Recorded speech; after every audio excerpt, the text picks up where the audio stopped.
everybody. I got so in the zone during this workout that I completely forgot to start talking to the camera.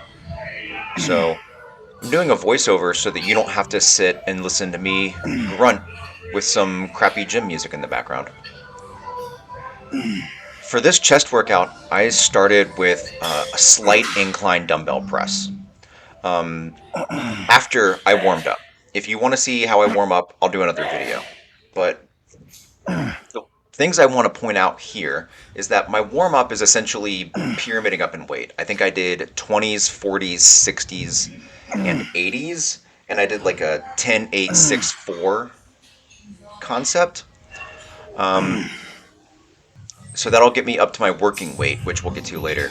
For the slight incline concept, I have an adjustable bench, and I have the actual back of the bench set on the lowest notch that's not flat. Maybe here with the 80s we'll be able to see.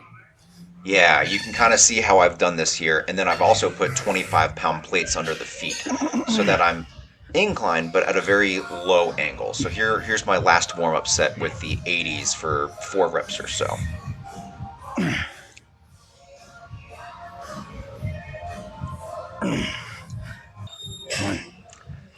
Alright, and here is my working set. I used 100s for this. Also, I used the shittiest camera angle possible.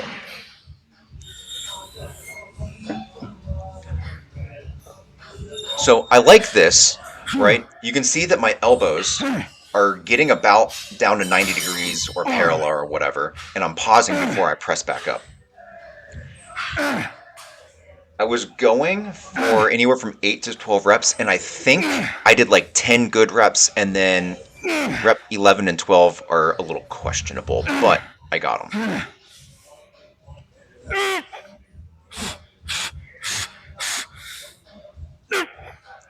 Always go for more than you think you can go. What's the worst that's going to happen? You're going to fail? Anyways, after the 100s, I'm doing a back off set where I want to get the same number of reps, but with 25% less weight. So you can see I'm doing the 75-pound dumbbells here. When you're doing these dumbbell presses, make sure that you come down and you pause at the bottom. You don't have to pause for long, but stop the motion before you press back up. You want to take the momentum out of this so you make sure you're using your chest. And think about squeezing your elbows together, making them touch. I mean, it's impossible, but it's a really good cue to make sure you're going to use your chest instead of your shoulders or triceps.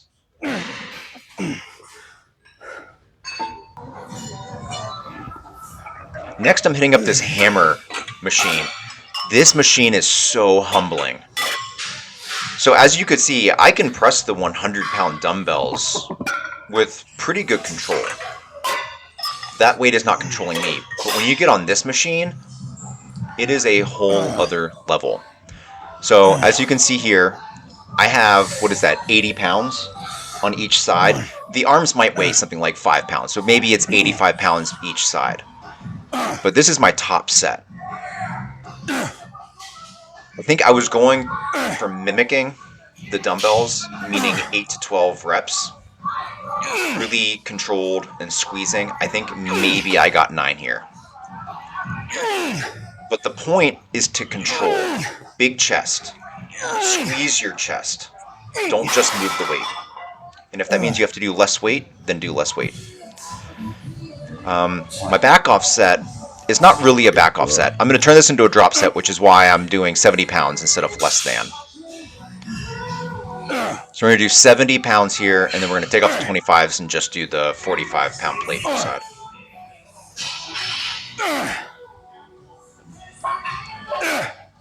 The name of the game with chest exercises is control.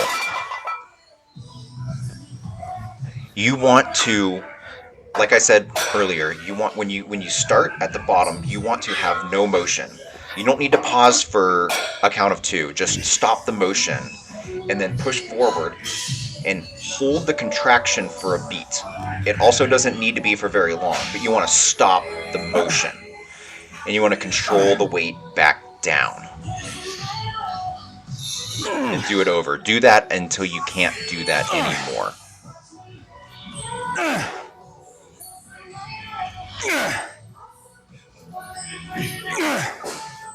It's not about weight.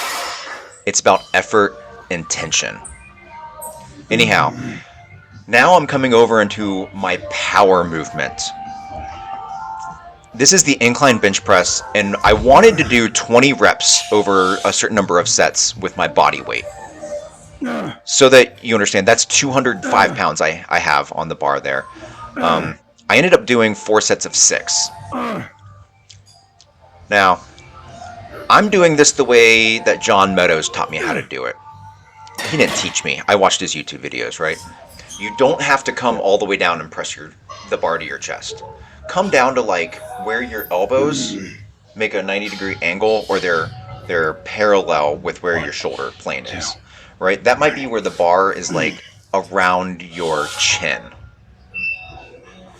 But again, you want to stop the motion and then press back up. This is actually a good angle. You can see my chest contracting real hard when I push up. Make sure your shoulder blades are retracted and your chest is pushed forward. A lot of people end up doing this exercise by using their shoulders more than their chest. I like doing this as a power movement with lower reps because I can stop before I hit failure and make sure that every rep is being centered in my chest and the tension is never transferring over to my shoulders. I used to be a stronger presser than I am now, but I hurt my shoulders doing this exact exercise. So instead of pressing 250, 275 like I used to, I'm just trying to work with my body weight and have control and increase the amount of tension. My last set here, this is how you know I was hitting somewhere around failure near the end. I wanted 6 reps. I think I got 4 good reps. Rep 5 is okay, and then rep 6 is just absolute trash. Here, I'll let you watch.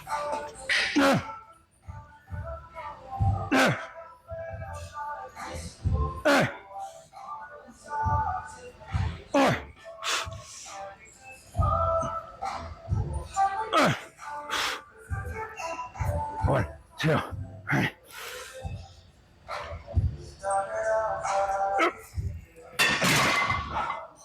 Man, that last rep was shit. Exactly. Absolute shit. Exactly. So after my power movement, I've done 3 pressing exercises, both pushing blood and stretching out the chest. I've done a lot of damage to my chest, so now it's just time to push as much blood as possible. So I'm going to do these cable flies. 2 sets, 12 to 15 reps, I think is what I can write down on my notes. But really, I'm not worried about the reps. I'm worried about how much does my chest hurt from blood flow while I'm doing them. How long can I go before I can't go anymore? So the way I do this is I will do a top set and a back off set, but I'm not counting reps either way. And I don't even really remember what the weight is that I use. Maybe like 70s on the stack for the first set and 50 on the stack for the second set. But the point here is to push as much blood into your chest as possible. And again, at the bottom of the rep here, stop the motion. And then hug your arms together like you're hugging a tree. And hold the contraction at the top, right? It's all about blood flow and control. And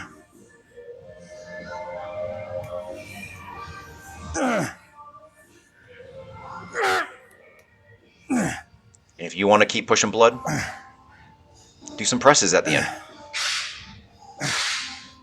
Bodybuilding has no rules.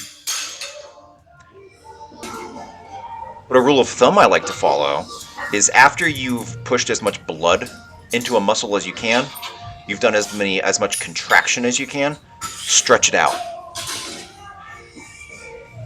you want a muscle that can stretch. So I'm doing chest dips here.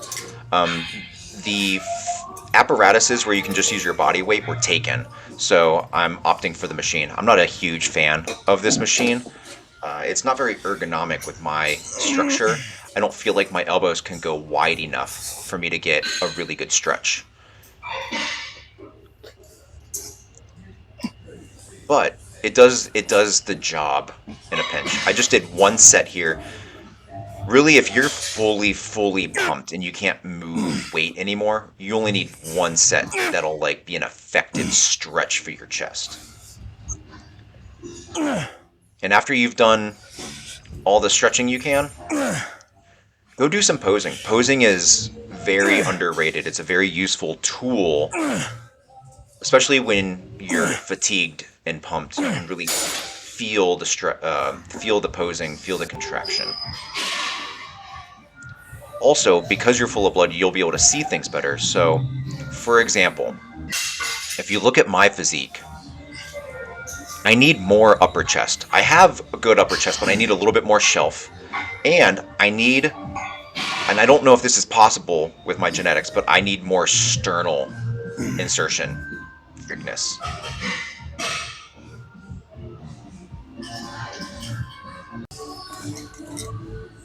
Anyway, so chest is done.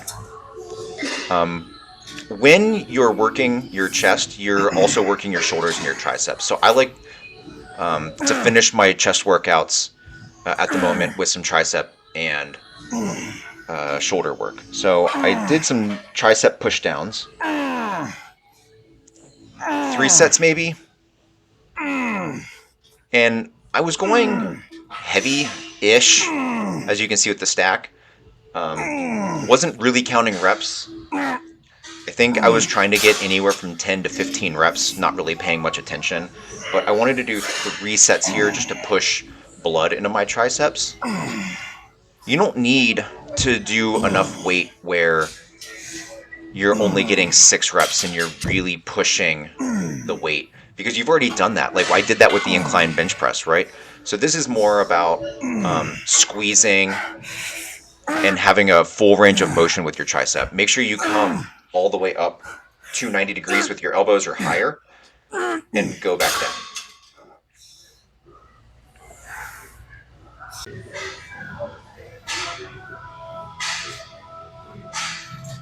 I didn't really have a plan for this. I was really listening to my body. So I think my brain just kind of told me no more after 3 sets. But I did turn this last set into a drop down. Or not a drop down, a drop set, to push as much blood as I could into my triceps. I'm really in the market to get bigger arm, guys. I need bigger arms. My arms aren't bad. They're actually pretty proportionate to the rest of my physique. But listen, I'm a bodybuilder, right? I don't want proportionate arms. I want arms that are bigger than the rest of my physique. I want freaky arms. And I've been trying to get them for a long time.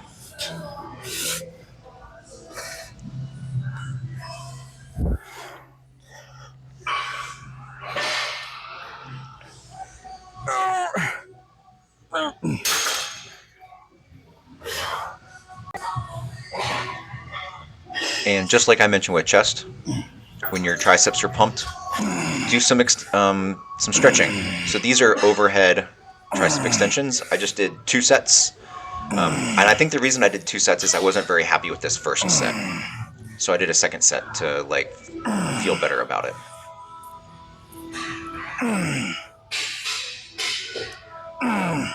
But make sure you pause at the bottom. Something that John Meadows talked about once upon a time is that for this exercise, it's more important that you come all the way down than you go all the way up. This exercise is about the stretch, not about the contraction.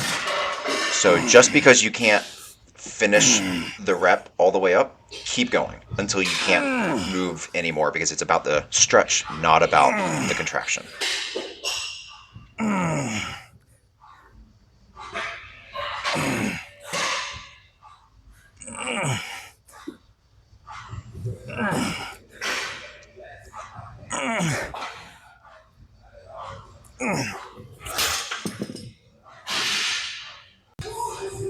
And I finished off this workout with front delts.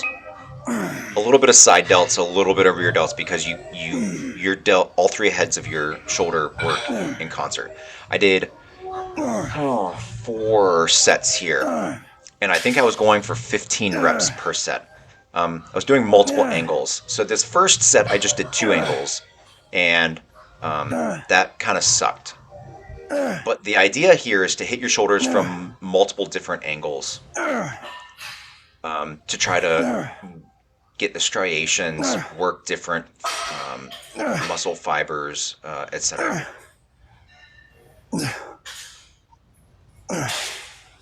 I much prefer what I did on sets 2, 3, and 4, which you'll see here, where I did 3 angles: a pronated, neutral, and supinated grip. So when you're doing front raises, I want you guys to think about pushing the weight away from you. Don't think about lifting the weight up. When you do that, your elbows will start to bend and you'll take tension away from your shoulders. Think about moving the weight away from you. And like, even just do it sitting down right now. Take your hand and move your hand away from you. Your hand naturally goes up. But you can also feel your shoulder contract harder than if you just move your arm up, right? Anyways, this was all about blood flow, because I've already put enough stress on my shoulders with heavy weight from all the pressing I did. Shoulders are amazing. Shoulders make up your silhouette. A lot of people get really, really fixated on their lats for having a V-taper, and that is very important. Don't get me wrong, it's very important. But your shoulders need to exist in order for your V-taper to even be a thing. Think about if you had narrow shoulders and then these wide flaring lats that came down to a skinny waist. You would look more like an inverted hourglass than you would an inverted triangle. So don't neglect your shoulders.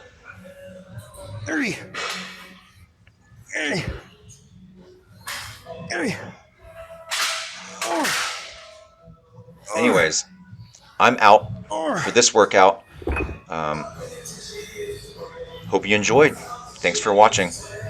Like, comment, and subscribe, and I'll see you in the next one.